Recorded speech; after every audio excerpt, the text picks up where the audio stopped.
Hello नमस्कार and welcome to NCERT का सार। एक बहुत ही खुशखबरी वाली बात है कि हम लोगों ने चैप्टर 7 की इतिहास की किताब पूरी कर ली है। जी हाँ, ये आपका आखिरी यहाँ पे चैप्टर है, चैप्टर नंबर 10। और बुक कुछ इस तरीके से दिखती है।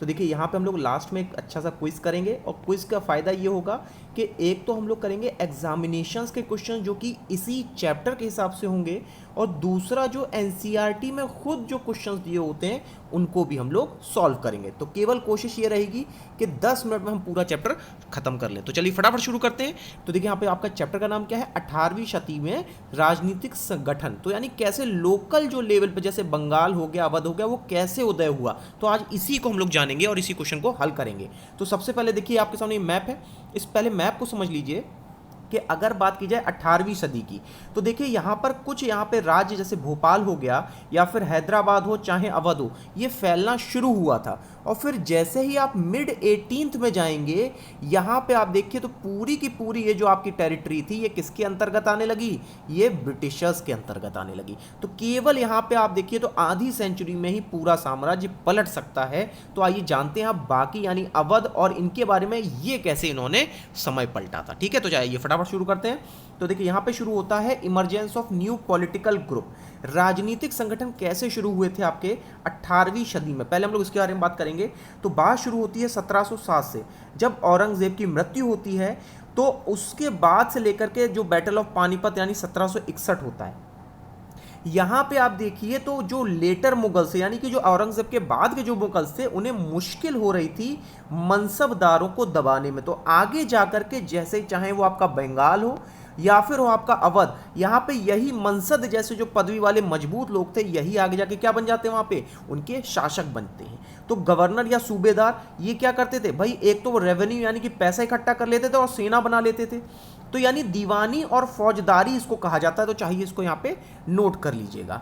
और इसके अलावा देखिए तो इन्होंने अगर एक तरीके से पॉलिटिकल और इकोनॉमिक ताकत तो हासिल कर ही ली थी, लेकिन नादिर शाह जैसे जो आपके यहाँ पे राजा थे वो लगातार रेड कर रहे थे ईरान से आके।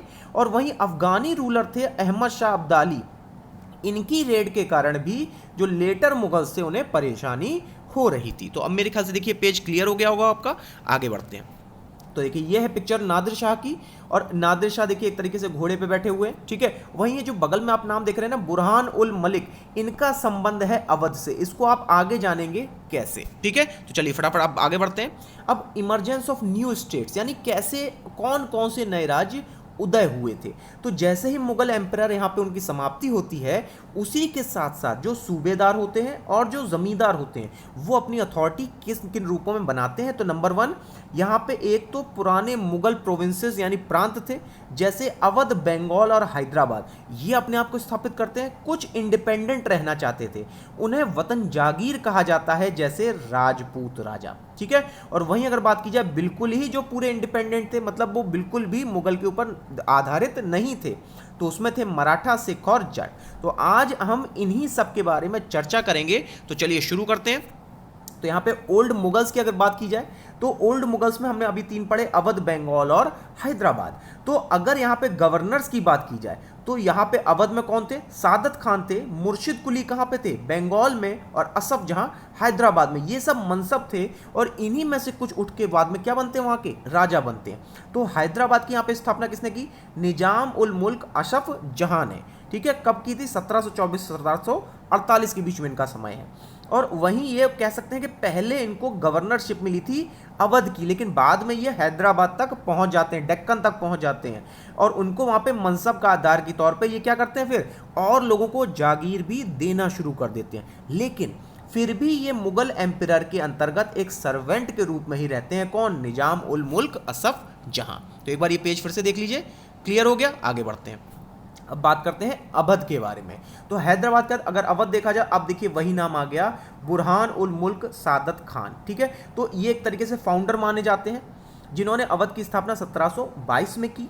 और अवध जो है आपका बाद में जाके इंडिया और बंगाल के बीच में एक ट्रेड रूट के रूप में स्थापित हो गया, यानी काफ़ी ज़्यादा वहाँ पे धनाढ्य होने लगा।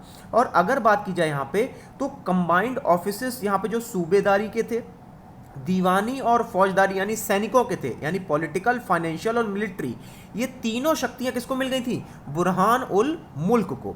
लेकिन यहाँ पे एक देखिए दिक्कत ये आ गई कि अब वो जो राज्य था वो लोकल बैंकर्स, जो साहूकार होते थे और जो महाजन होते थे, लोन के लिए बहुत डिपेंडेंट हो गई। तो माने कि उस समय पे लोकल बैंक्स मजबूत होने लगी होंगी।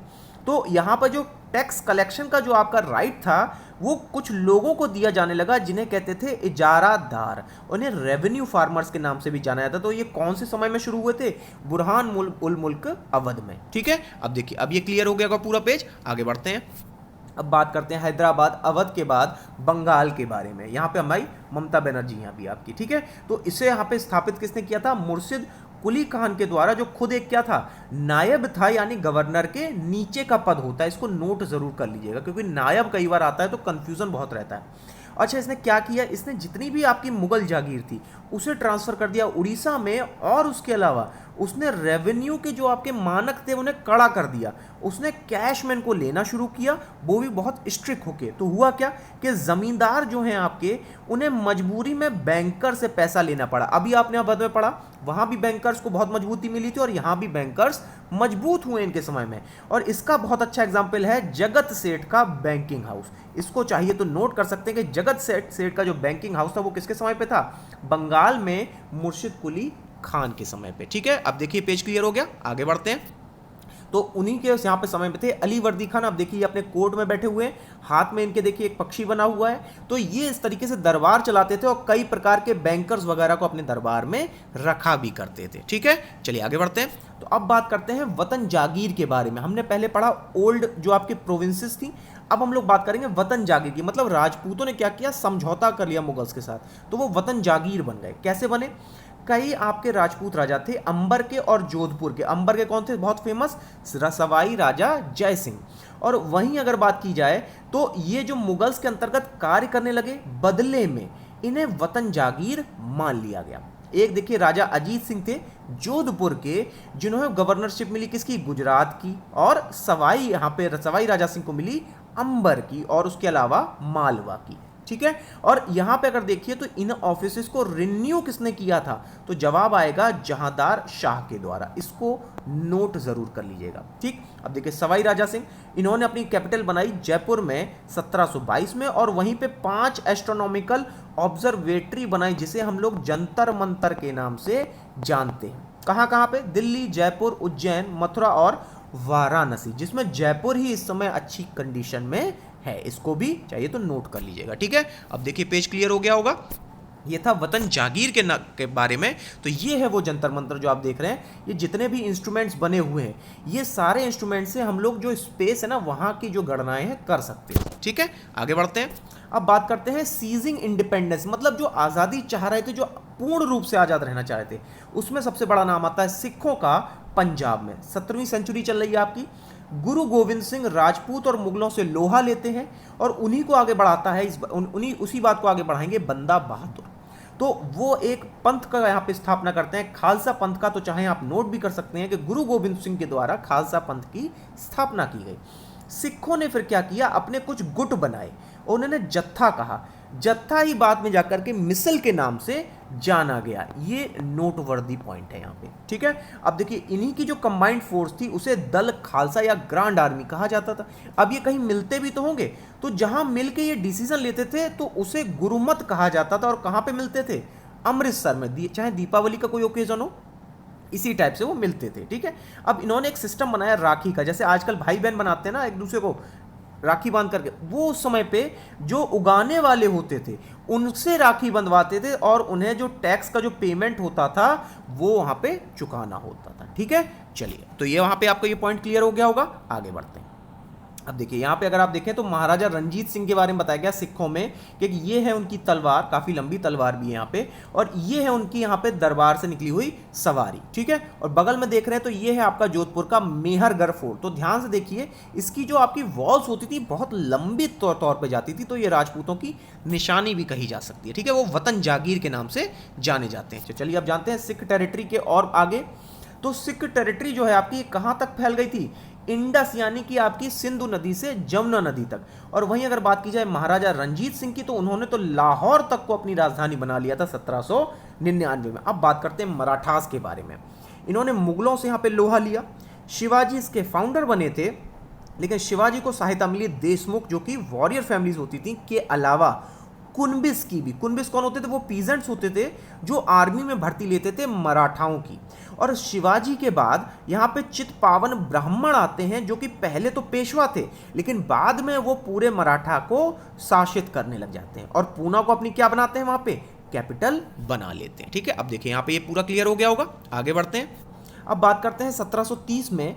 तो देखिए 1730 में जो मराठा किंग थे, ठीक है, वो पूरे दक्कन क्षेत्र मतलब पूरे साउथ में वो वहां पे राजाओं की तरह राज करते थे और लोगों से क्या लेते थे? चौथ और सरदेशमुखी। चौथ का मतलब 1/4 या फिर 25% और सरदेशमुखी मतलब 25% से ऊपर लगभग कितना 9 से 10% का टैक्स लेते थे। तो ये दोनों टैक्स के फॉर्म है। ठीक है, इसका एग्जाम्पल क्या है कि जो जो टैक्स लेते थे उसमें एक तो सिंधिया आते हैं ग्वालियर के और गायकवाड़ आते हैं बड़ोदरा के।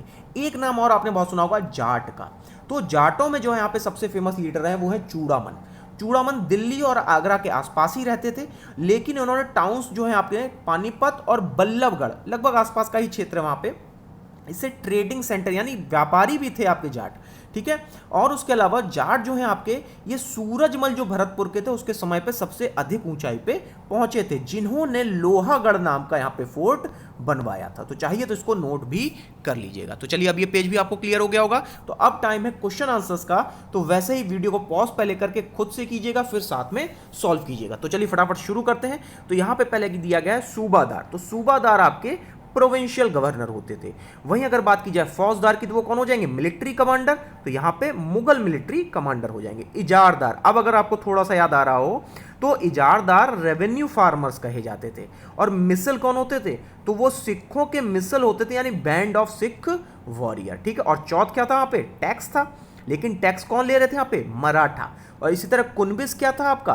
तो कुनबिस जो है आपके ये पीजेंट वॉरियर होते थे मराठास के। और इसी तरह उमारा ये हाई नोबल के नाम से जाने जाते थे। ठीक है, चलिए फटाफट करते हैं ट्रू एंड फॉल्स। तो नादिर शाह ने बंगाल को इन्वेड किया था, तो ये गलत हो जाएगा। एक बार फिर से जाके देखिएगा किसको इन्वेड किया था। ठीक है, और सवाई राजा जयसिंह ये इंदौर के राजा थे या फिर जयपुर के राजा थे? एक बार खुद से आगे चेक जरूर कर लीजिएगा। ये भी क्या हो जाएगा? फॉल्स हो जाएगा। गुरु गोविंद सिंह 10वें आपके सिख थे, ये सही यहाँ पे पॉइंट है। और पूना कैपिटल बनती है 18वीं सदी में, तो ये भी क्या हो जाएगा आपका? ट्रू हो जाएगा। ठीक है, चलिए ये क्वेश्चन हम लोगों को सॉल्व कर लिए। अब वो क्वेश्चंस करते हैं जो आपके एग्जाम में आए हैं। तो देखिए पहला यहाँ पे क्या क्वेश्चन है कि immediate aim of treaty of Purandar जो 1665 में हुई थी। तो यहाँ पे सही जवाब हो जाएगा कि शिवाजी और बीजापुर सुल्तान के बीच में दुश्मनी पैदा करने के लिए ट्रीटी ऑफ पुरंदर की गई थी औरंगजेब के द्वारा। ठीक है, वहीं दूसरा सवाल देखते हैं। सवाई जयसिंह ने कहां पर ऑब्जर्वेटरी नहीं बनाई थी? अभी याद करो, हमने जगह याद की थी लेकिन उसमें एक जगह का नाम नहीं था, वो था इलाहाबाद। और कितनी बार शिवाजी ने सूरत पर हमला किया था? तो यहां पे सही जवाब हो जाएगा केवल 2 बार। ठीक है, तो चलिए यहां पे आप चाहिए कोई इनको नोट भी कर लीजिएगा।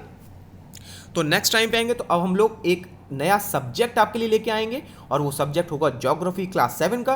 तो तब तक के लिए लाइक करें, शेयर करें, सब्सक्राइब करें।